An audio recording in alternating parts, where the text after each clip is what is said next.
चीज़ों को एनालिसिस करने का जो तरीका होता है बहुत कम लोगों के पास होता है। क्या शुभ नाम है आपका? अंकुश तिवारी, कहाँ से हैं अंकुश जी आप? जौनपुर, जनपद जौनपुर। जनपद जौनपुर। क्या लगता है इस बार के विधानसभा चुनाव में किसकी सरकार बनने वाली है उत्तर प्रदेश में? भाई सरकार को लेकर तो हमको कोई दिक्कत नहीं है, सरकार जैसी भी है बहुत सही है, सरकार अपनी काम कर रही है, बस जनता को उनका साथ देना है। सरकार का हाँ, जो भी है सरकार अपनी जगह पे बहुत सही है, हम तो हमारी यही मानना है भी कि सरकार बहुत बढ़िया है। आएगी फिर योगी की सरकार? आ सकती है। अच्छा, एक चीज़ यकीन बताइएगा। नहीं है, यकीन नहीं है, लेकिन विश्वास है कि आ सकती है। यकीन नहीं है लेकिन एक विश्वास हाँ, एक है विश्वास कि है, सरकार उम्मीद योगी- है कि यही सरकार आए।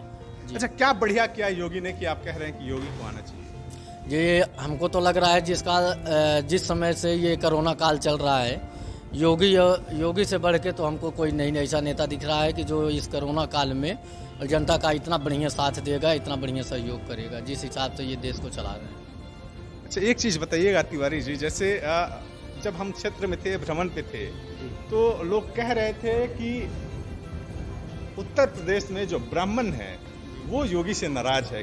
क्या सच्चाई है इसमें? जी, नाराज़गी का कोई ऐसा कारण नहीं बन रहा है कि योगी से कोई नाराज़ हो। योगी हमारे माननीय मुख्यमंत्री जी हैं, उनको लेकर हमको कोई ज़्यादा तकलीफ़ नहीं है।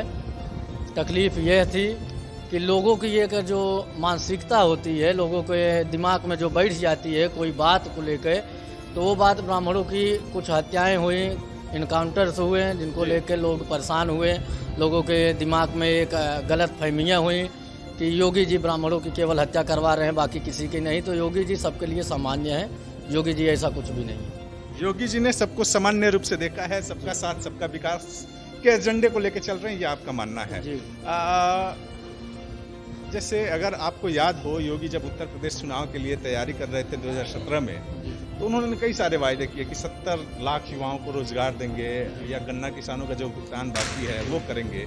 कहाँ तक सफल हो पाए वो? चूँकि रोजगार तो आप देख रहे हैं कहीं है नहीं, किसानों को जो भुगतान देने की बात हुई थी उसमें भी बहुत कुछ दिख नहीं रहा है। तो ये इसमें क्या कहना चाहिए? जिसमें हम यह कहना चाहते हैं, 5 साल का ये चुनाव था, जिनमें 2 साल के लिए तो कोई भी आता है, जब भी आता है अपने पद पे, तो 2 साल तो उनको समझने में लग जाता है कि हम क्या वादा किए थे, क्या करेंगे, कैसे करेंगे, रोड मैप तैयार न।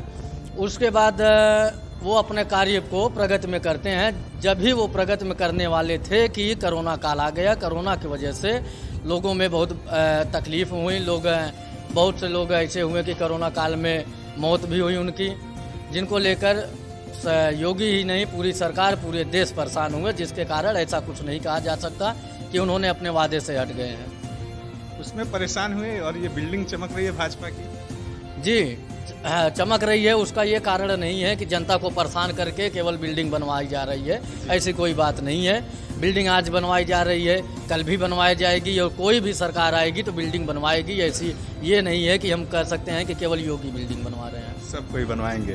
तो ये हमारे साथ तिवारी जी थे। लोगों के मन में एक जो भ्रांतियां हैं कि उत्तर प्रदेश में एक जो ब्राह्मण समुदाय विशेष तौर पे लोग कह रहे हैं कि योगी से कटा हुआ है, भाई साहब का मानना है कि इस कटने का कोई खास कारण नहीं है, क्योंकि जिन मुद्दों को लेकर के वो कह रहे हैं कि हम योगी से नाराज हैं, इन्होंने उसे सिरे से खारिज कर दिया। इन्होंने ये साफ तौर पे कहा कि जो गलत है उसके साथ अगर कोई ऐसी व्यवस्थाएं लागू होती हैं समाज में, तो हमको कम से कम उसका विरोध तो नहीं करना चाहिए, क्योंकि जो गलत है उसके साथ सख्ती से पेश आना चाहिए। यही भाई साहब बता रहे थे। बहुत बहुत शुक्रिया हमारे साथ जुड़ने के लिए, बहुत बहुत जी जी, धन्यवाद धन्यवाद।